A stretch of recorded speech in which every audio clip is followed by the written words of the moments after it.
We're up in the air, my feet are dangling. I'm gonna have to drop. I mean, if we can go and see Titanic, why can't we get to the bottom of Mermaid's Pool in the Roaches Peak District, UK? Someone tell me that. Don't do it with a Logitech controller in what was seemingly the Heinz Beans car. Whoa. That was a gust.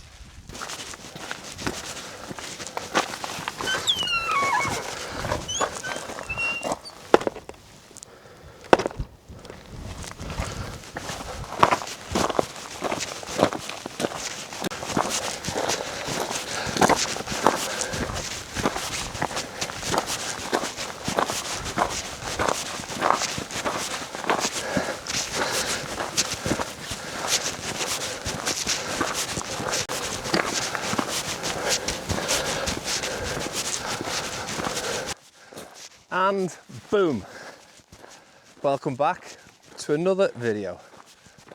Tonight we're in, or this afternoon, no, it is tonight by now, we're in the Roaches again, which is probably my most local half decent wild camp.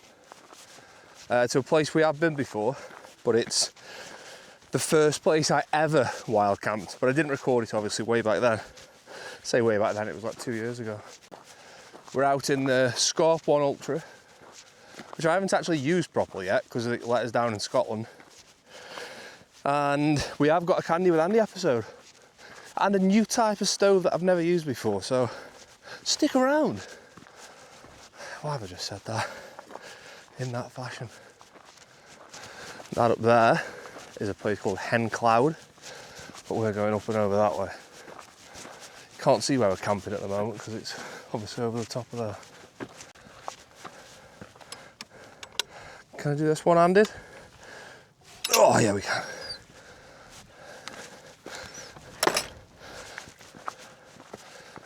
So the forecast said it was going to absolutely pour it down this afternoon. I haven't had a drop yet, and looking at the clouds, I mean, it does look a little bit moody over that way maybe, but it doesn't look too bad.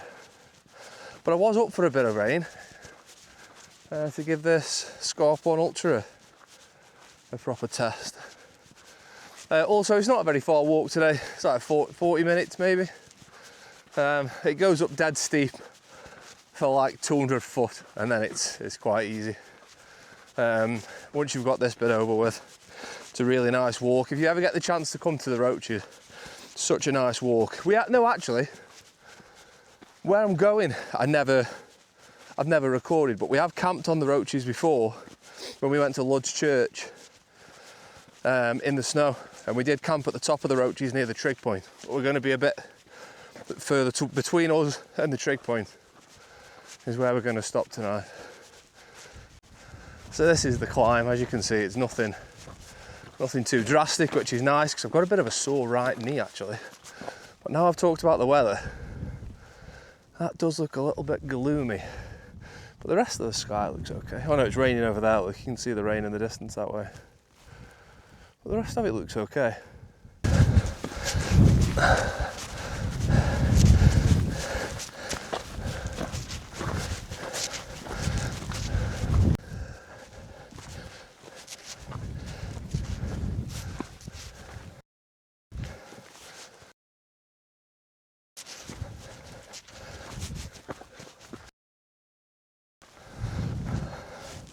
Got to walk back down now and fetch that. Was that worth it? I don't know. It's a bit of a breeze on the top, but it's lovely. Well, I say on the top, we're not at the top yet, the top's there. But the views are unreal.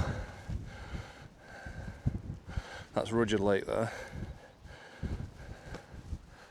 Which Rudyard Kipling was named after. Fun little fact for you. These are a lot of the little bouldering sections that the Roaches is famous for. You can see a little hand holes, feet holes and whatnot carved in, but this rock face, if you come during the day, especially at the weekend, is normally packed with people like abseiling down it and whatnot. It's pretty cool. I think I came here once on a school trip to do abseiling. We're up in the air, my feet are dangling. I'm gonna have to drop. And just before you go up again onto the ridge, You go through this like super cool little wooded area. I've always wanted to see if I could get a hammock up in here, but it's like full of bracken. And for anyone that didn't know, did you know that dinosaurs didn't eat grass? This is what they would have eaten. Grass didn't exist when the dinosaurs were on the planet. It would have just been filled with this kind of stuff. Bracken and other leafy foliage. Dinosaurs never saw grass. Mad. That tree trunk looks like an animal side on. That looks mad.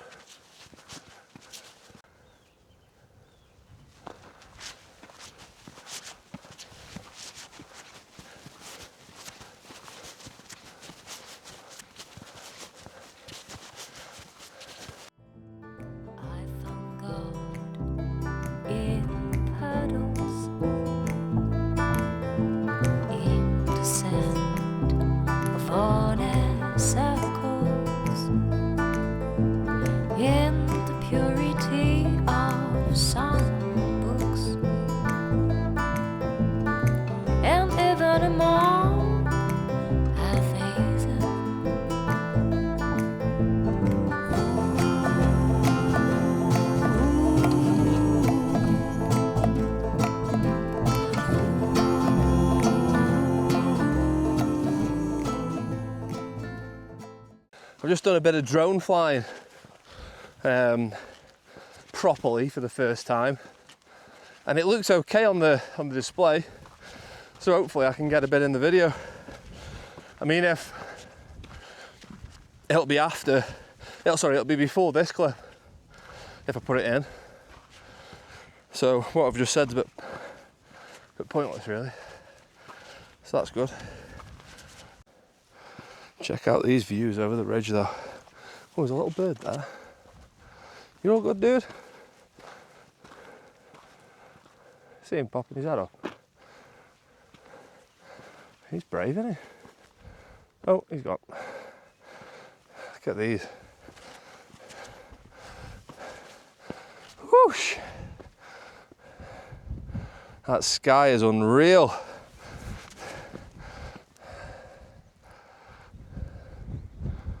Wow.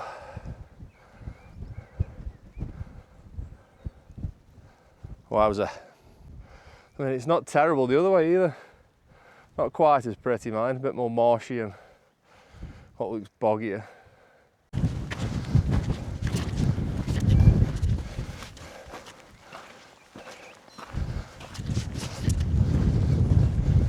So this is what I was looking for. What's called mermaid pool. However, when I was a kid, you could swim in there. I never did, but people did who I know. Used to like line around here and dive in, but no one knows, or well, the rumour is, I don't know if it's actually true, I've never looked into it. Rumour is no one knows how deep it is. No one's ever been to the bottom. Legend also has it that if you swim in there, a mermaid, hence the name Mermaid's Pool, lives in there and will lure you into the cold, I was going to say briny deep, but it's probably not briny, down into the depths of there. But it's been cordoned off now because there's conservation things for certain species and plant life. I think people, one, it was a danger of people jumping in, obviously. Then you had sun cream and deodorants and other contaminants getting in there, so I don't think it's the end of the world. What a shame you can't jump in that anymore. I mean, it'd be cool if you could do a bit of wild swimming, but I don't know if I'd get in there. Just a random pool at the top of a hill. I don't know. Surely I mean, if we can go and see Titanic, why can't we get to the bottom of Mermaid's Pool in the Roaches Peak District, UK? Someone tell me that. But don't do it with a Logitech controller in what was seemingly a Heinz beans can. Right, I can see where the spot is behind a rock. Just got to hope no one's there. I have seen a few other videos on YouTube where people have camped in this spot before. So, fingers crossed. What a view. Right, it's the moment of truth. You have to come up here and the spot's just down in those rocks. Please don't be anyone there. Yes! Sweet. Oh. What a spot.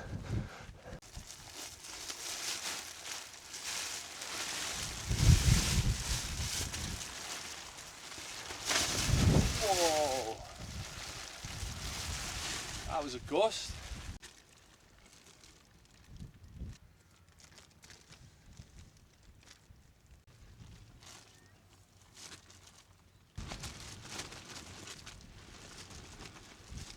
Right, then we're up. I'm not over the moon with how far away that is from the ground there. I haven't pitched something quite right, but this is the first time we've done it in anger. So the rest of it's sort of okay. It looks kind of square. I'm a little bit off. Oh, excuse me. I'm a little bit off square with the footprint. I haven't quite got that right, but this side doesn't look too bad, and this side looks okay. The other side's a little bit flappy, but I mean it's a hell of a good looking tower. I love it, mate. The wind forecast tonight is up to 25, but that's going to be worst case scenario, I think. I mean, that might be my famous last words. I might run off down the bottom of the hill again like I did last time we were out, or a few times before.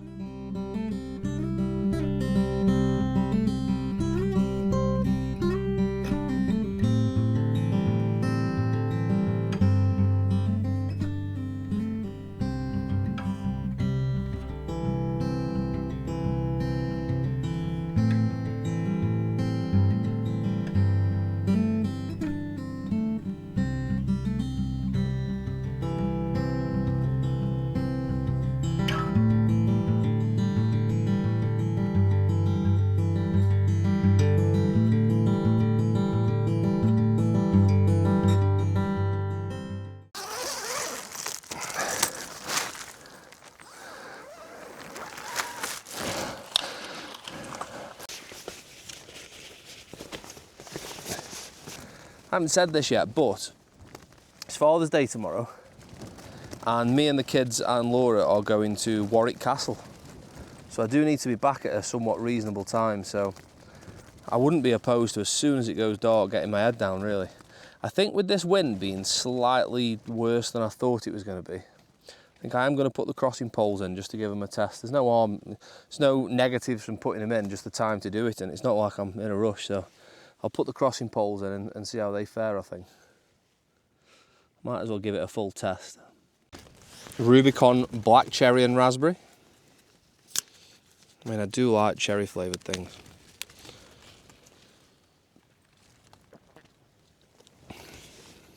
Oh yes. Oh yes. That is world class. Very me. So tonight we're using a new sleeping pad, the Nortent. I can't remember what it's called. No, not Vern, that's the tent. Nortent something or other.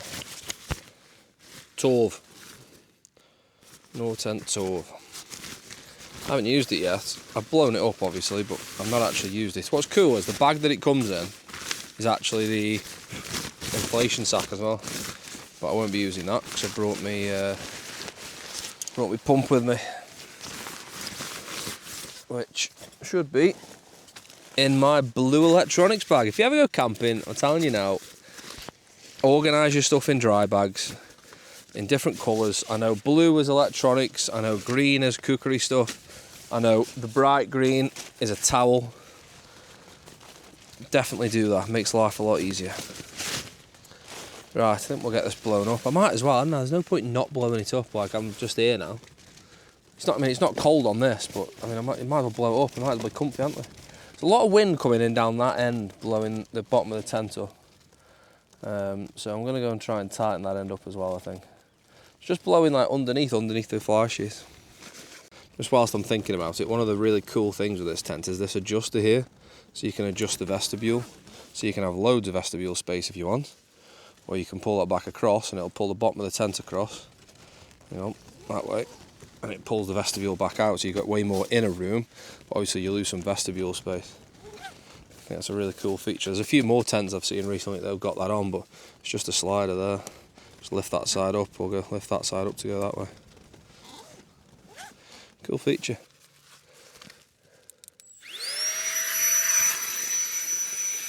Okay. Sun just peeping through now, looking really, really good. Whoa, I got that orange glow. I think we set the tent up at the perfect time here. I get to watch this go down. I forgot my pillows. Well, I didn't forget them, they're in my bag, but I forgot to get them out. Yes, pillows, plural. I like having two. One, well, I say that, one's not quite enough. And if I blow them both up as high as they go, then it's too much. So I have to have like one fully blown up and then one halfway. Let's spin that bag round, that's a better idea. Right then, number one. Remember, whenever you're in a tent, have a designated bag of bags. See these things? They go walkies. Nearly lost my bag of bags then, which is ironic, isn't it? Just put all your other bags, sleeping bag, if you bring it. If you just stuff it in your bag, obviously don't worry. Your tent bags, obviously, your pole bag, your pole sleeve, peg bags, sleeping pad bag, all your bags, bag of bags. So I brought a new cooker tonight, a new cook system, and I've never used it before, but it's an alcohol stove in there from a guy called Caddy Outdoors. It was really reasonably priced as well. I think it was about a tenner for the tin and the burner, and then you'll see in a minute what happens is you make these little, get these little sort of bolts or whatever you want to call them in the tin, and there's 4 little threads inside the tin, so you thread them on. I can't believe I've not seen another soul up here tonight, folks. It's wild. So you put them on there, which makes like a pot stand. And you get your alcohol burner. Did I put any in here yet? No. And you get your burner, and you put that in there. Don't tip it over. This is what I'm dead worried about with the alcohol. That goes in there, and then obviously your pot goes on top, which I think is pretty cool. And I've got a little bit of flexible crap to protect it from the wind, and obviously bioethanol in there. This is what I'm a little bit scared about, because you get a bit of that in there and it's good night Vienna, because bioethanol as well, you can barely even see the flame, so you're not, even when it's on, you have to sort of put your hand on and go, oh no, it is lit. No, I'm not going to do it yet. I'm scared. Genuinely quite anxious about it. But I know they're not the most efficient. So I'm going to have to, when it, the old MSR Pocket Rocket 2, when that boils water, it's like 3 minutes done. Right then, all set up with the crossing poles on now. Little exoskeleton on the outside. Made sure to put those Velcro tabs on, like I saw a video that said make sure you do that. But it's just not flapping at all now, really. The only thing you can hear is these, but they're very, like, just going on the top of the fly sheet there, but they're very, very quiet. So yeah, I'm pretty pleased with it actually. No complaints. Let's see how it fares in the night. Sun's just peeping through the bottom of the clouds. Should be a decent sunset there. Look at the silhouette of the trees. I don't know if you'll pick that up on here, but absolutely spectacular. Right then, it's the moment of truth. Am I going to set myself, the rest of the Peak District and my tent on fire,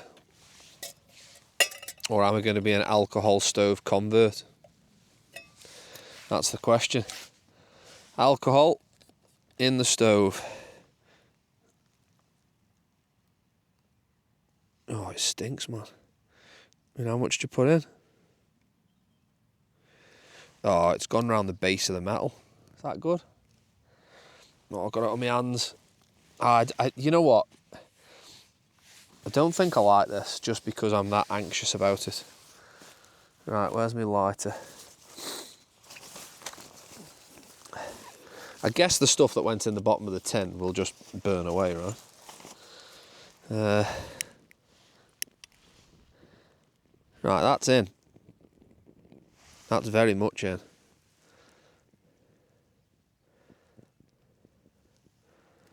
Okay.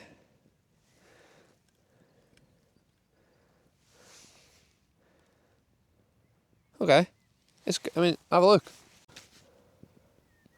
It's burning well in there. I think I probably need something to raise it off the floor a little bit, a little stand. But it's doing okay. So pot, water, and then we can discuss what have we got for tea tonight. What have we got for tea? Thanks for asking, I'll tell you. We've got a chili and rice. I've never had that one before. Have I? I don't think I have. Candy with Andy takes a traditional sweet shop turn this week. I thought I just knocked that over, but it was this forward.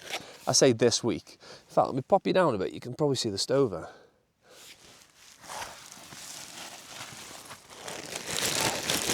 Candy with Andy is strawberry foams. The bird just hovering out there. You won't be able to see it on this camera, but that looks cool as. Strawberry foams versus fried eggs, baby. And I'm going to tell a little fib here. Well, not a fib, but I'm going to let you into a secret. The water doesn't look like it's getting overly warm, overly quickly. I'm going to let you into a little secret. I actually had a couple of them coming on the drive here. It's only about 25-minute drive, but I did snagged a couple. I was just fancied it, man. Like, I'm sorry. That's my rubbish bag. So yeah, chili and rice. Oh, and a bag of Max paprika. I think I'll add them as a starter because this water looks like it's going to take 5 business days to boil.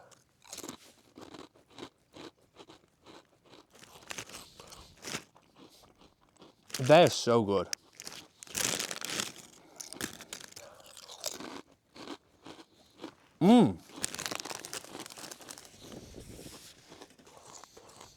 Bit of wind there. Jesus wept. That was the hardest crisp that has ever existed on this earth. What was that made of?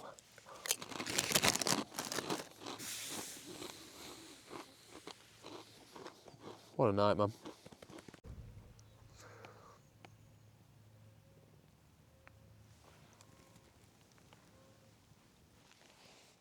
Well, I stand by what I said. Alcohol stoves are not for me. I've had to put more bioethanol on it, and we're now 12 minutes in, and it's not even got to a boil yet, and it's going out again. So I don't know if the rock wool, I think it is, that's in there, just it doesn't burn as well, or I don't know. But I mean, the pan is bloody roasting, so the water must be warmish. It's just never got to a boil. So I get there's a certain charm to an alcohol stove. It was nice seeing the flames lick up the side of the pot, and it was a bit more traditional, and I get why people would like it, but I don't know, for me it's not for me. It's cool though. That's a cool little setup in my opinion. Just need to get a little table for it to sit on so it's not on the ground. But the ground's fine. It's not even that hot actually. I thought it was going to be quite warm because of the bottom of that. So yeah, I'm going to stick to the old MSR Pocket Rocket 2, bring the gas. I know it would be lovely to just bring that on a camp and not a stove and a bottle of gas and all the rest of it that comes with it. But, I mean, it cools down so fast as well. I've got to be back at home for 8 AM. I want to be up for the sunrise, by the way, it's 4:45, so I'm not going to make that one. I've set my alarm for 5. And knowing what I know when we did that snow camp at the top of there, the sunrise... Sorry, why am I trying to sound... Oh, I know that the sunrise is that way because I camped up there once. Yeah, you just watch the sunset go down over there, which means the sunset's going to be over there, you pillock. Right, so let's see if this warmed up at all. I mean, the water feels kind of warm. I won't lie to you, I hate that. Do you hate that? You know when it's the youth of today go, oh, I tell you what, I won't lie, Saturday night was a really good night out. You won't lie. I assumed that what you were about to tell me wouldn't be a lie. I don't like the fact you've had to precurse it with, I won't lie. Well, yeah, I just assumed you wouldn't. Why would I? Do you lie that often enough you need to put, I won't lie in front of things that you say? And if you can see this in the camera, yes, I am struggling to get this open because it's wet. It feels warm. I mean, it feels warm through, to be fair. I think I have had this chili before, now I've opened it and looking at it. I mean, it never got to a boil, but this is warm.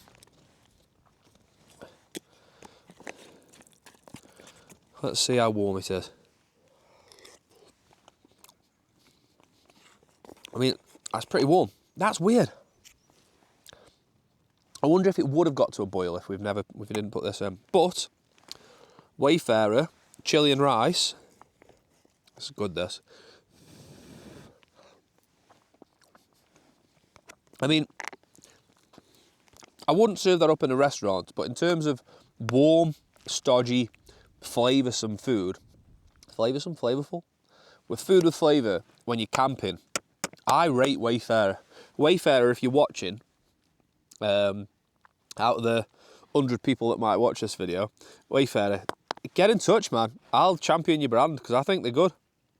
But then people go, oh no, but you can't, it's not very good taking these meals up because they're already wet. You want to take dehydrated meals because then they're much lighter. Well, yeah, they are. What do you rehydrate them with? The water. So you've got to carry the water to rehydrate them. Or you've got to knob about going to a stream and filtering it to rehydrate the meals. Also, rehydrated meals are nowhere near as good as these. The curry that these do is quality. I've still got that beans and sausage that I've taken on about 10 camps that I've not had yet. That is flavoursome. I could just do with a little sprinkling of cheddar cheese and some French stick, some crusty French stick with enough butter on the top. Now you're going to know what I'm talking about here. You put, and this is actually, shout out Joey the Pipe who said this the other day, and it's a reference I've nicked from him, but I'm having it. You put enough butter on the bread that when you bite into it, you can see your teeth marks in the butter. And those who've done that before will know exactly what I'm talking about.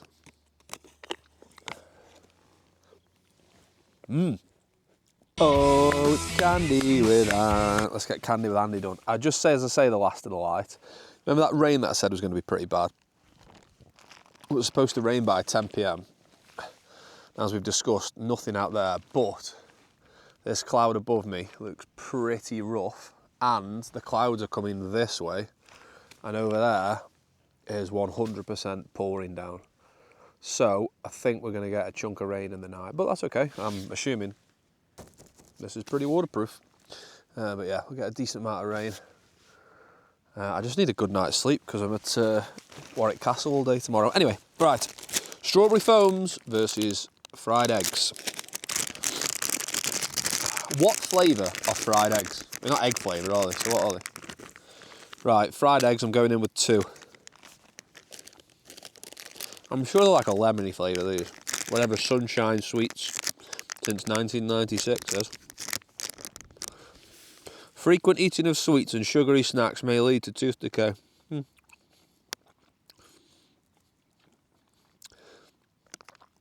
Okay. I mean, they're not unpleasant. They're quite nice. They've got like a lemony flavour to them, which is a lot better than like the Haribo fried eggs, which don't have any flavour in my opinion. Flavourings: raspberry, strawberry, apple, lemon, orange, pineapple. It's a bit much, isn't it? Okay. Right. They're proper middle of the road for me. Foamy strawberries going in with 2. They're just better. I'm not mad keen on how sugary they are on the outside, but they're better. Not much deliberation this week. Strawberry foams take the prize. These are particularly juicy. I say juicy. There's probably very little juice in here. In fact, there won't be any juice in here, will there? Plenty of beef gelatin though, which is good. Okay. Strawberry foams takes it. Right. On that bombshell, I've got about, if I go to bed now, wake up at 5, I've got about 7 hours kip. Bit of wind coming in that top end, so I'm going to put my pillow up the other end and sleep this end. I've got it all set up that end at the minute, but it's flapping a little bit. I can't tell what's flapping because the fly sheet is like drum tight.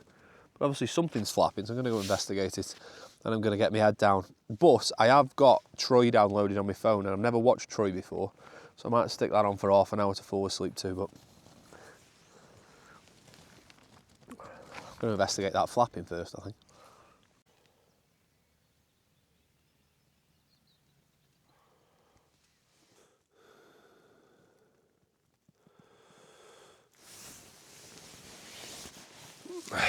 Oh, morning. Didn't see you there. I definitely just had that camera running all night until I woke up, and I've just woken up naturally. I didn't, of course, wake up, set that camera up, lie back down, and then get up and pretend then. I wouldn't have done that. Right, morning. So, a couple of bits of good news. You know, sometimes the forecast gets it wrong. And you go, oh, I didn't really bring enough cold weather gear, or I didn't really bring enough waterproof stuff or whatever. And they said it wasn't going to rain, it's bloody poured down all night. Well, quite the opposite happened. Not a drop of rain all night. After the forecast saying it was going to lash it down, not a sniff of rain.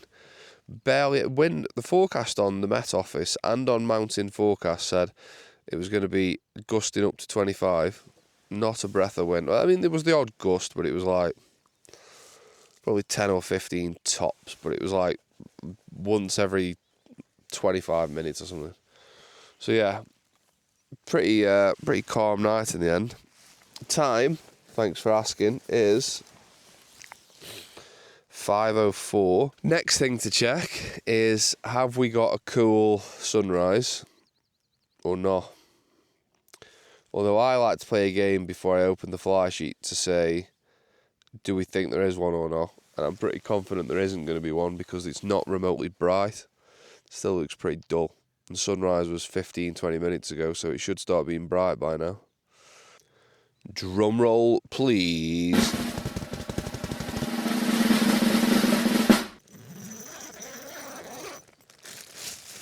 Oh, you slag. Yeah, pretty foggy that, pretty misty. You know what's mad? I haven't got a breath of, I haven't got any condensation on the tent whatsoever. Right, it's misty out there. Grill is in the mist. Misty from Pokemon. The gym owner who has the starfish. That's a memory I haven't thought about for a while. Can't really think about any more missed references, really. Right. I'm not going to hang about, I don't think. I'm going to have a drink. I don't know what I've done with that. There's nothing like waking up at 5 a.m. and having a bit of Rubicon Black Cherry Raspberry, baby. It's what life's about. Please don't fizz up. Imagine that now, everything's gone pretty well with the camp, and then I open that and it just goes everywhere.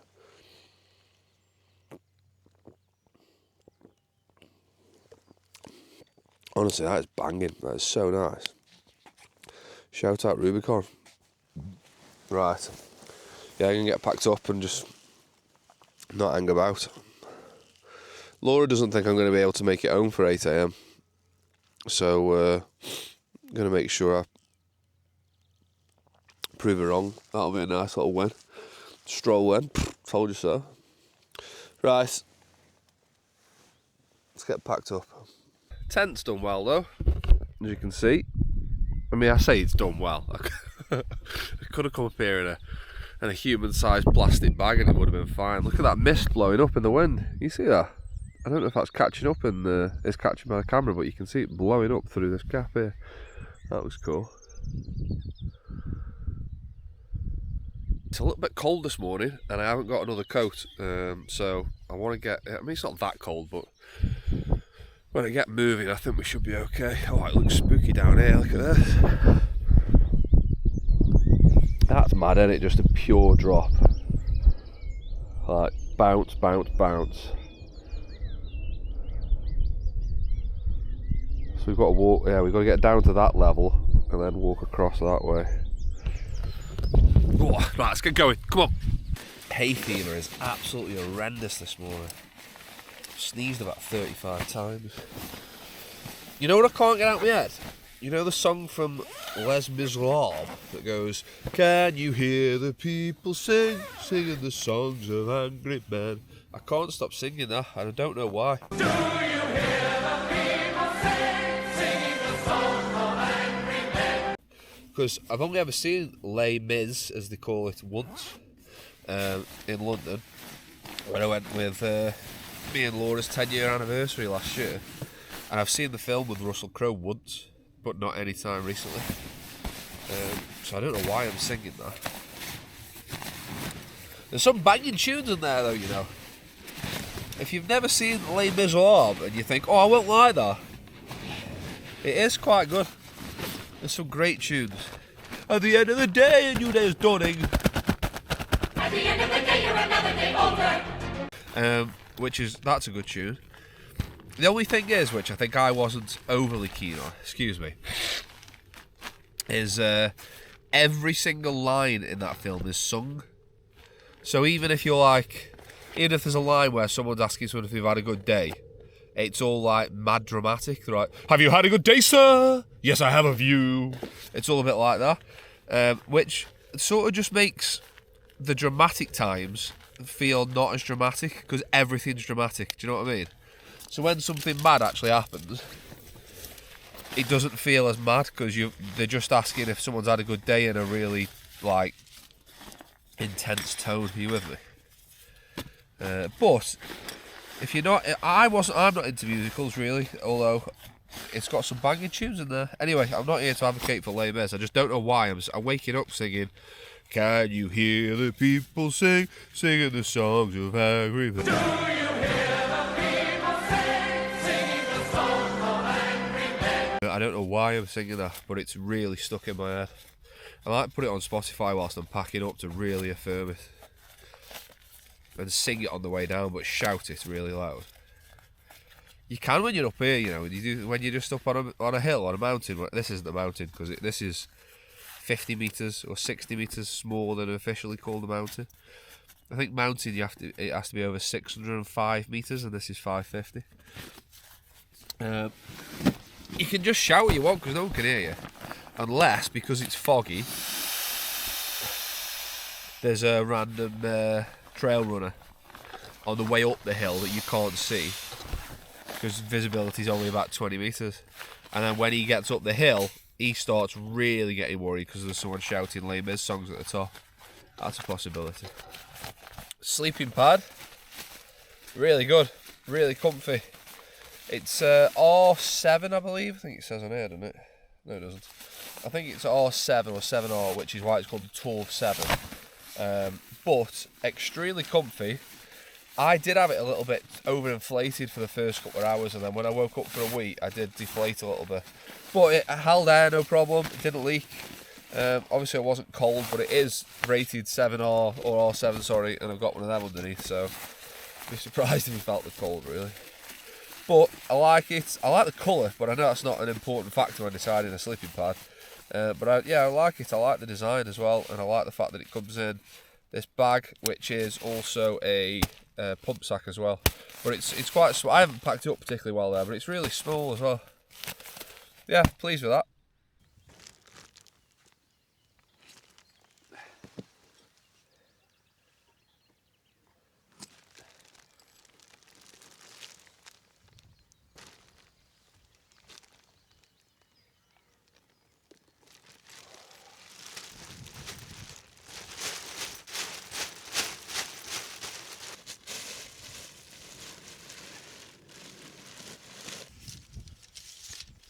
Job done. That's where we were. Hashtag leave nothing but flattened grass. cracking little spot this. It's such a perfect spot for a tent, it's unreal. It's a little bit uneven, but you can't have everything. You got some shelter here, you got some seats to sit on to watch the sunset, which happens there. What a spot, right? That's us then. Just have one, I've just had a mad feeling that I left something behind there, but I haven't, I've got everything. Always check. Right, so up we get onto the little trail. And just like that, we're on the way. Honestly, I am not a morning person whatsoever, but there's something about being outside and having a night camping which makes you sort of get up and go, right, let's get on with the bloody day then. Maybe I should just spend every night outside and then I'd be up in the morning feeling good to go. Good kip though. I had a decent sleep there. Slept from about 11, half 11 till 5. A couple of wake ups, but one at about 1:30 for a waz, and then one again at about 4ish. But yeah, I slept really well. First time I've used that sleeping bag as well, actually, that sort of summer 2-season bag. That was plenty warm enough. It's from Decathlon, that. It was good value, I think it was only about 50 quid. But it packs down quite small as well. Right. We're stomping. See you in a bit.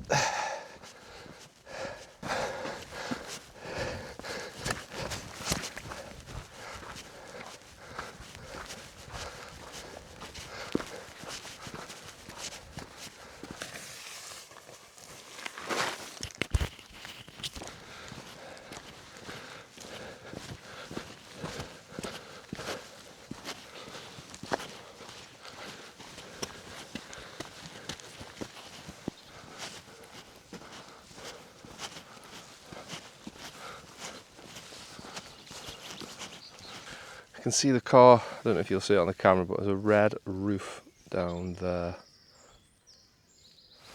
Nearly there. I don't think I've ever noticed those steps before. Where do they go? I don't think I've ever noticed them before. That must be for the rock climbing here, surely, then they can get up to here, I think. Never noticed them before. Hen clouds still enshrouded at the top there. So yeah, that must be that is about where I was camping in terms of height. So we must have just been in the mist, which is unfortunate. Every time I come to the Roaches, I always say I've got to take advantage of this more, because it's just over a 20-minute drive from where I live. There's parking if you come late enough, that is. If you come during the day, the parking's a bit thin on the ground, but it's roadside parking. You can usually get a spot somewhere, but if you come in the evening, you'll have no problems. And I've just coming down then, I've just seen 2 other campers in spots that I didn't know existed.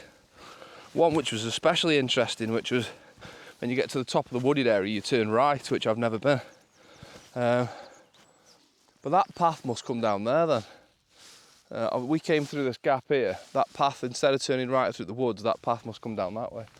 But I've never been that way, so I might try that out again soon. But such a stunning place. I just love all the sort of ragged, rugged, whatever rocks. Love all that sort of stuff. And yeah, 25-minute drive from here, from the house to here, is scandalous that I don't use this more. Even to just come for a walk in an evening one day. Why don't I do it more? Got to start doing it more. It's criminal to have this close and not take advantage of it.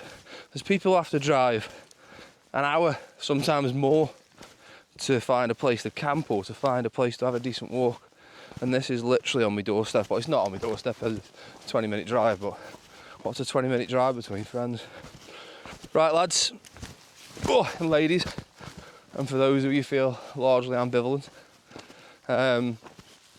I am quite close to the car now, so it's about another 2 or 3 minutes back down. So I think this is where we'll wrap it up for this one. Absolutely quality camp. Wait, Absolutely quality camp.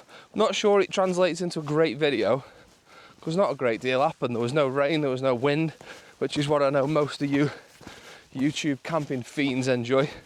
See people who make videos put themselves through absolute strife. Me too, I like watching that as well.